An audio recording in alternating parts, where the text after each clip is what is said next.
Hello, my name is Emma. I'm 61 years old.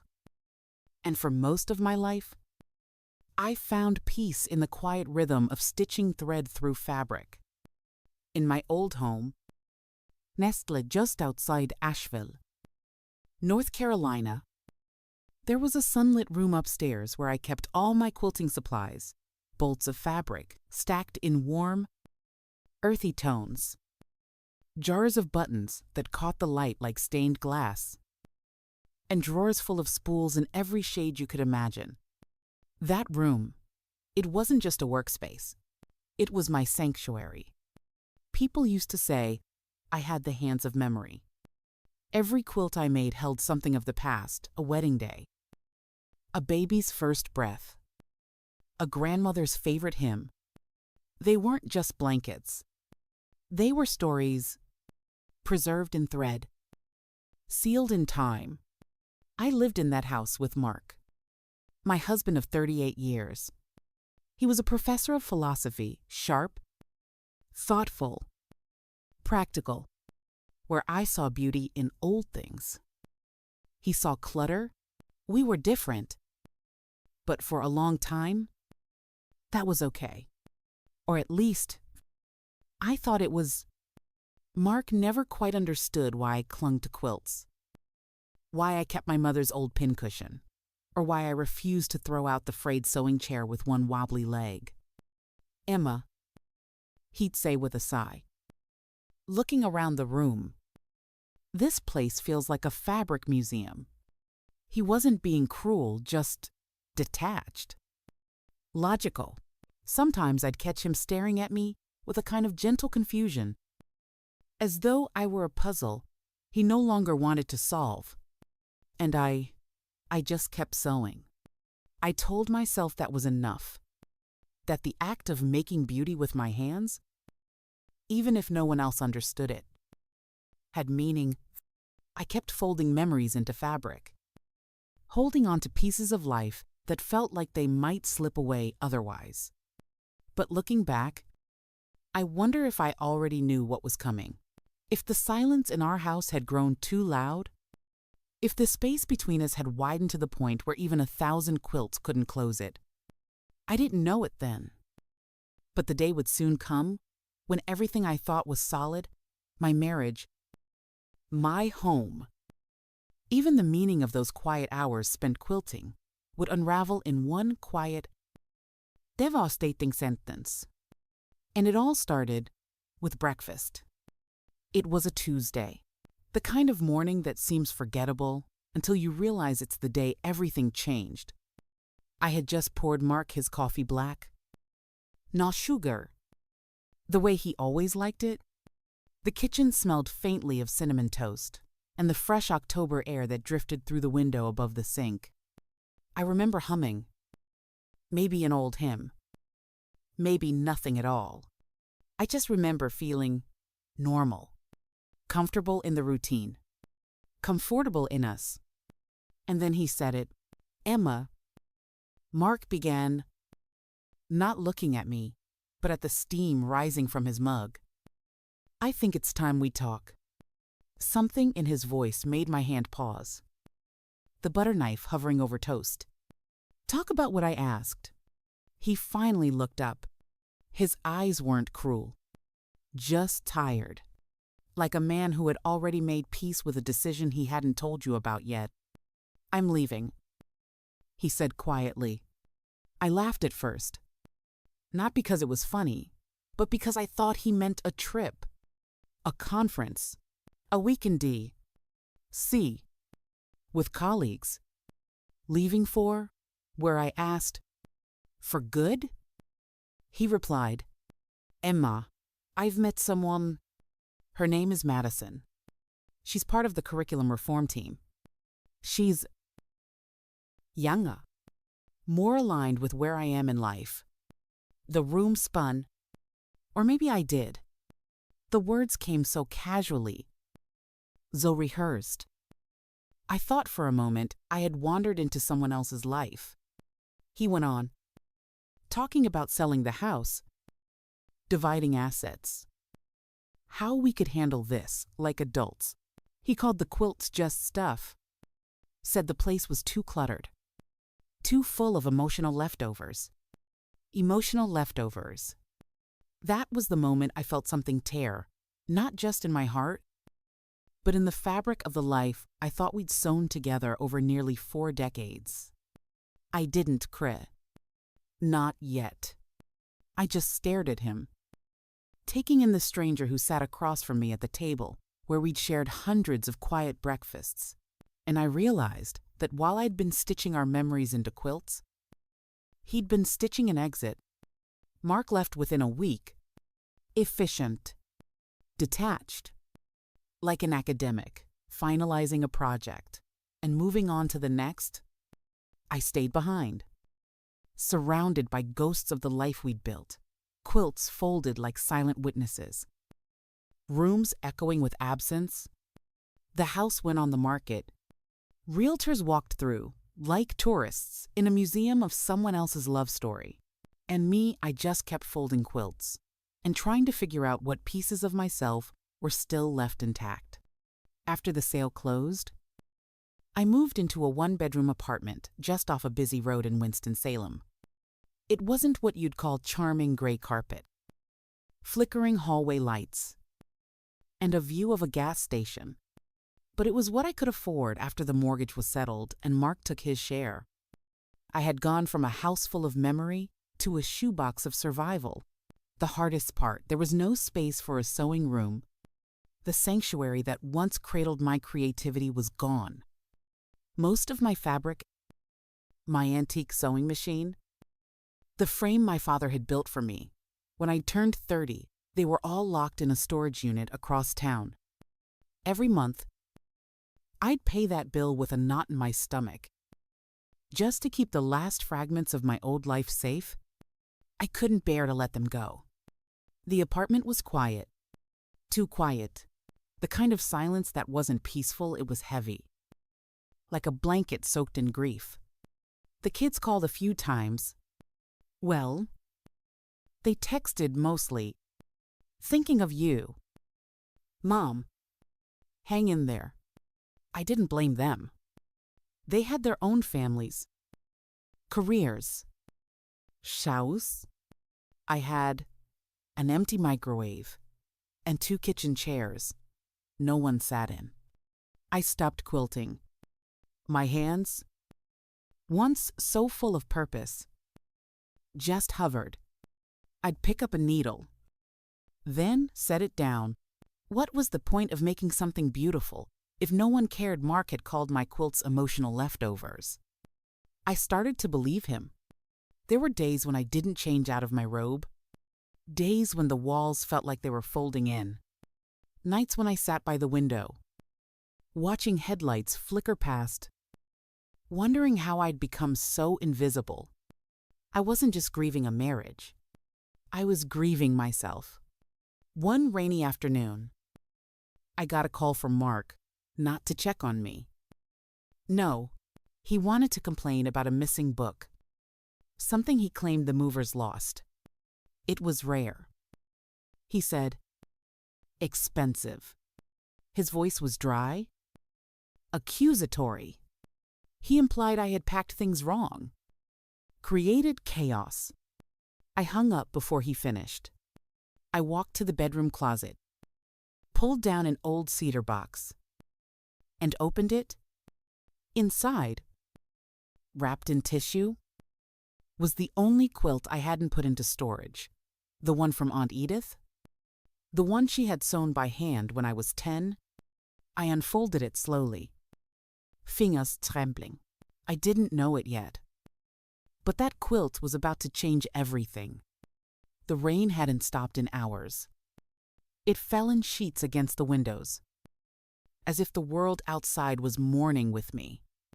I wrapped myself in Aunt Edith's quilt that night, not for warmth, but for something far more desperate. Comfort, a sense of touch that wasn't cold or fading. The quilt was old. Mave deca de sago. The fabric had softened with time. The stitches worn but firm. In the corner, I ran my fingers across one of the patterns. An embroidered sparrow perched on the outline of the Texas Hill Country. Aunt Edith had been born there, in a town I could never pronounce, right as a child. Harper, I think it was. As I pressed my hand over the sparrow, I felt something strange beneath the fabric. A lump, not big, just enough to make my fingers pause. Curious. I turned the quilt over. The stitching looked intentional. But différent, tighter, newer, even, and right there, beneath a tiny fold, I found it, a sealed plastic pouch. Tucked inside was a piece of paper, yellowed with age, and a small brass key, no larger than my thumb. My heart pounded. The letter was handwritten in Aunt Edith's slanted, cursive, delicate. But sure, if you're reading this, Emma, then maybe you're lost, like I once was. I couldn't tell you everything back then, but I left something behind in Harper, a door I never had the courage to open. Maybe you will. My eyes welled with tears. The letter didn't give many details, just a hint of a location. Aname Ruth Baldwin. And a phrase I didn't understand at the time, follow the sparrow song. I stared at the brass key in my palm. It looked like it belonged to a jewelry box or an old drawer. Not much, but somehow it felt impossibly important. Like a piece of myself I hadn't known was missing.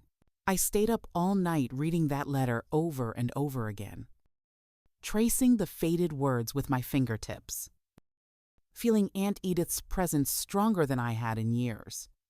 She had left me something she couldn't say out loud, something worth hiding, even from herself. I didn't know what I'd find in Harper, Texas. I didn't know how I'd get there, but for the first time in a long while, I felt something stir inside me. Hope. I hadn't been to a church bazaar in years, but a flyer taped to the bulletin board at the laundromat caught my eye. Annual autumn craft sale, all are welcome. Table, 5. It was handwritten in marker, tilted slightly, and fading from the sun, something about it felt earnest. That night, I dug through the few quilts I'd managed to keep in the apartment. Most were old and deeply personal ones I could never part with. But there was one, rolled in a canvas bag beneath the bed, a wall hanging I'd made on a whim a few years ago. Nothing traditional, just a swirl of deep blues and burnt oranges, sunset over water, stitched in a way that wasn't meant to be realistic. It was emotion more than image. Mark had once glanced at it and said, "It's not really useful, is it? You can't even cover your feet with it." I'd laugh then. Now, it just made me sad. I signed up for a table. The morning of the bazaar, I was nervous. The community hall was filled with the scent of cinnamon candles and warm cider, hand-knitted scarves, jars of jam, crocheted angels. Everyone was smiling, chatting. I felt like a ghost drifting between lives. I set the quilt out gently, smoothing its edges. A few people stopped, admired it, complimented the colors, but they moved on. It wasn't the kind of piece you bought for utility. It was art quiet, unassuming art. And then she arrived, a tall woman with silver hair pulled into a loose bun, wearing a denim jacket and a long flowing skirt. She paused, tilted her head, then stepped closer. Her fingers graceful, deliberate, hovered over the stitching. "This is extraordinary," she said softly. "Did you make this?" I nodded. The movement, the color transitions, it speaks. she whispered. I didn't know what to say. I'm Marjorie Lane, she added, holding out her hand. I'm an art buyer from Austin, visiting family nearby. This, she gestured to the quilt. This is something I'd love to hang in my gallery. My breath caught. I hadn't thought of it going anywhere beyond a wall or a closet. How much are you asking? She asked. I gave her a number. Modest. The exact price of a round-trip ticket to Texas. If I skipped checked baggage and brought my own snacks. She smiled. I'll pay triple, and I'll tell its story. That night, I bought a plane ticket to Harper, and for the first time in months, I slept through the night. The plane touched down in San Antonio just after sunrise. From there, I rented a car and drove north through winding back roads that carved through hills like veins, oak trees, swaying. Fence leaning. Cows blinking slowly in morning light. 2 hours later, I reached Harper, Texas. It wasn't much more than a cluster of buildings pressed between wide sky and dusty ground. A diner, a feed store, a church with chipped white paint, the kind of town that looked like it had stopped growing around 1962 and never minded. I parked near the post office and stepped out, clutching Aunt Edith's quilt bag like it was armor. The sun was already strong. Everything smelled like dry earth and distant rain. I started at the local library, just one room in a building that also served as town hall and, apparently, the volunteer fire station. The librarian, a woman in her 70s, named Darla, listened patiently as I explained why I'd come. My aunt lived here a long time ago. I said, Edith Palmer. She left something behind. She mentioned someone named Ruth Baldwin. Darla squinted, then slowly shook her head. Name rings a bell. But I can't say I know where she is now. Folks come and go, and most of the Palmers passed decades ago. I visited the church, the diner, even knocked on a few doors. Everyone was kind, but no one had the answer. Some remembered a Palmer girl with dark eyes and a sewing habit, but no one knew where Ruth might be or what Edith had left behind. Each night, I stayed in a modest room above the antique shop. I kept the quilt on the bed, spread out like a map. I didn't know how to read. By the 5th day, doubt began to creep in. Maybe it had all been a mistake, a dream stitched out of grief. The money was almost gone. My phone had stopped getting reception. I was a woman in her 60s, chasing shadows in a town too small for secrets. That afternoon, I sat in the town square beneath a crooked oak tree. Clutching the quilt and Edith's note, I looked again at the embroidered sparrow and traced its wing. That's when I heard the voice. You know that flower only grows on one path around here? I looked up. An old woman stood in front of me, leaning on a cane. Her eyes, sharp and dark, narrowed at the quilt in my lap. That's Edith Palmer's work, she said. My heart stopped. Who are you? I whispered. She smiled slowly. Name's Ruthie Baldwin. And you've got something of mine. Ruthie Baldwin's house sat at the far end of a gravel road, where the hill sloped gently into a patch of wild sunflowers and cedar trees. The home was small, weathered, and wrapped in the scent of lavender and wood smoke. Wind chimes danced on the porch as if whispering old secrets. Inside, the walls were lined with framed photographs, sepia portraits, graduation pictures, faded wedding snapshots. Generations stared back at me from behind dusty glass. It felt like stepping into a memory too old to belong to me. Ruthie moved slow, but with intention. She didn't ask many questions. only offered sweet tea and silence while she went to the back of the house. A few minutes later, she returned, holding something wrapped in cloth.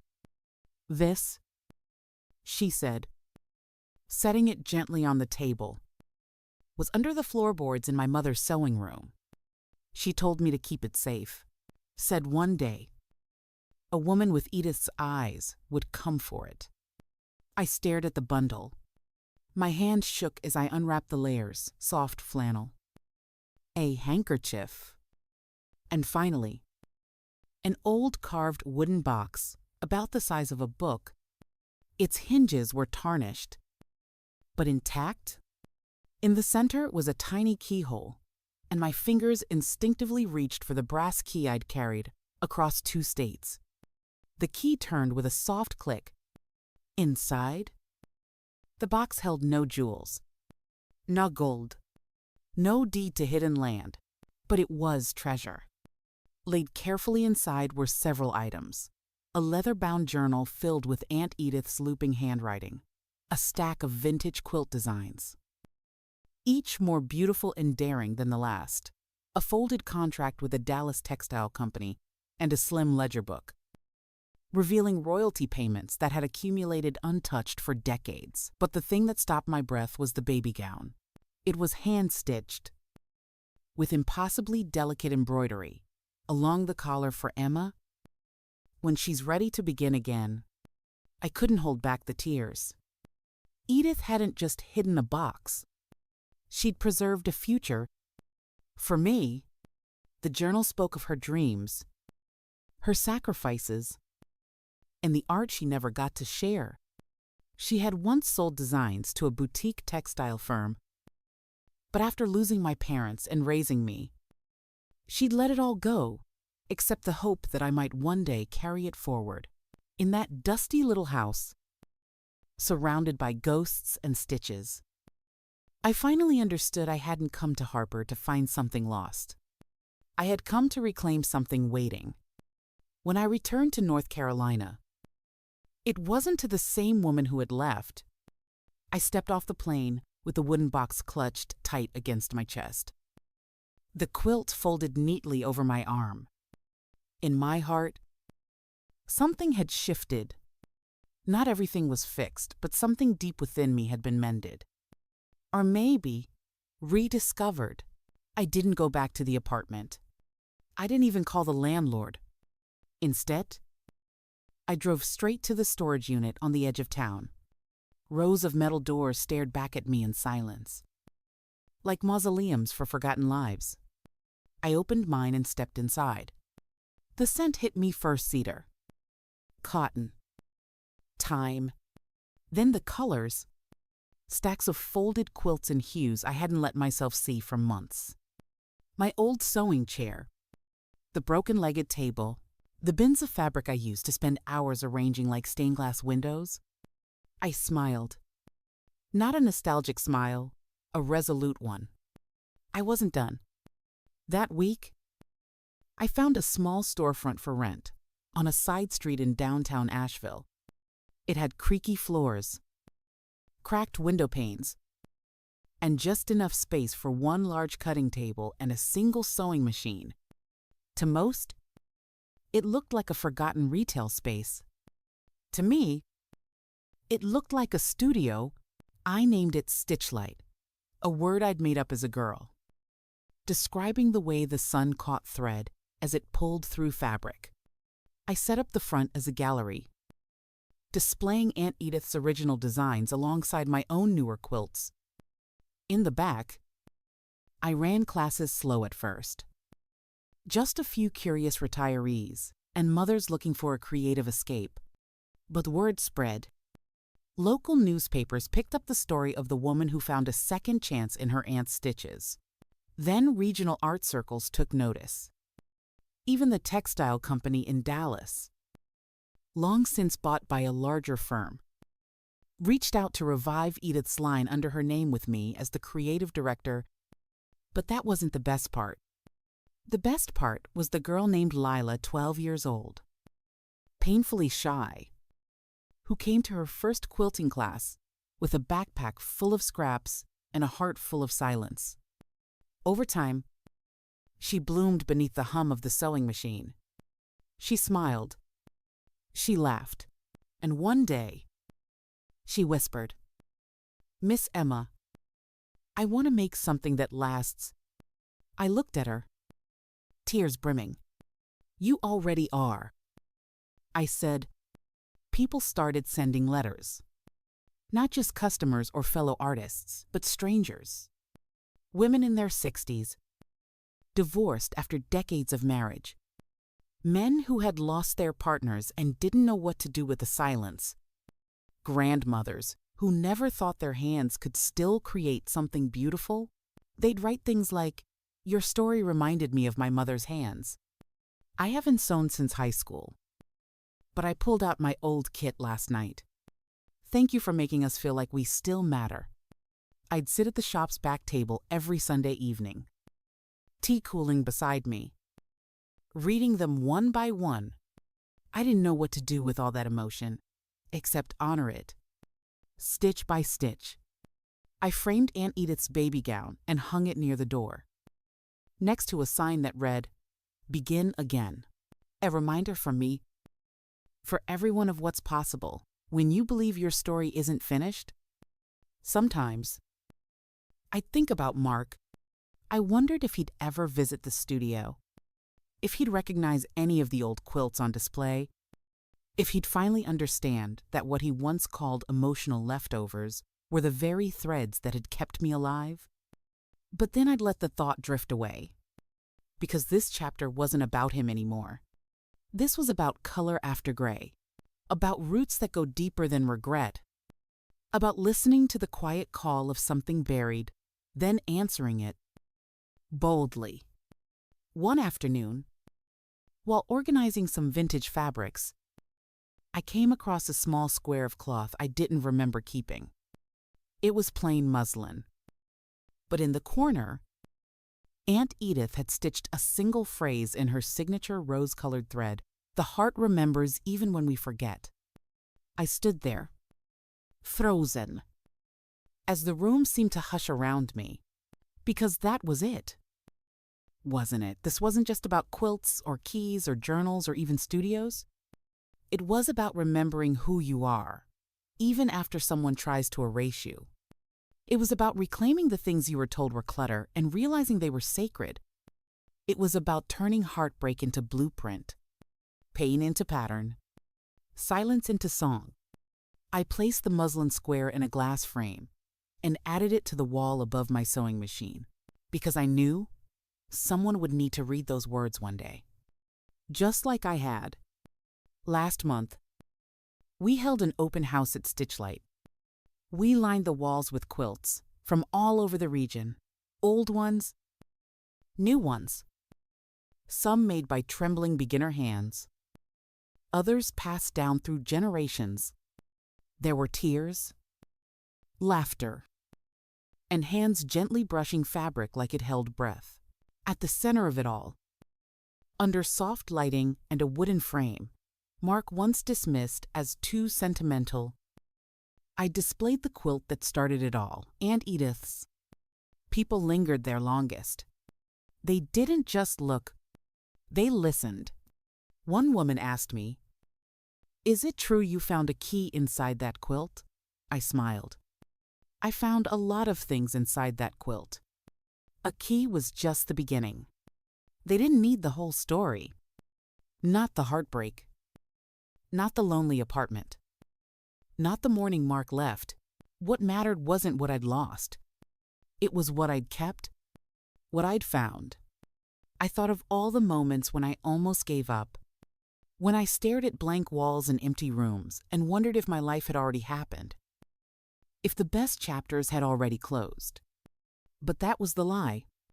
Because sometimes, the chapter that breaks you is the one that begins to write you whole again. Now, every stitch I make is a thread back to myself. Every class I teach is a small light offered to someone still sitting in their own shadow. Every girl like Lila, every widow, every broken soul who walks through that door they're not looking for fabric. They're looking for permission to begin again, to be seen, heard, remembered.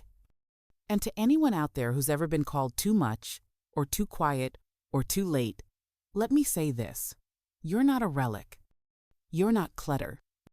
You're a story waiting to be unfolded. So open the box, follow the thread, wrap yourself in the warmth of what still lives inside you. Because sometimes the thing we thought was over was just waiting to be unwrapped.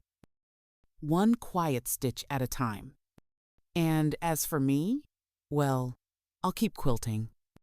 Not just to remember where I've been, but to honor the map that led me back home. This was never about fabric. This was about coming undone and choosing to sew something new. Until next time, may you always remember, the thread is never lost. Only waiting.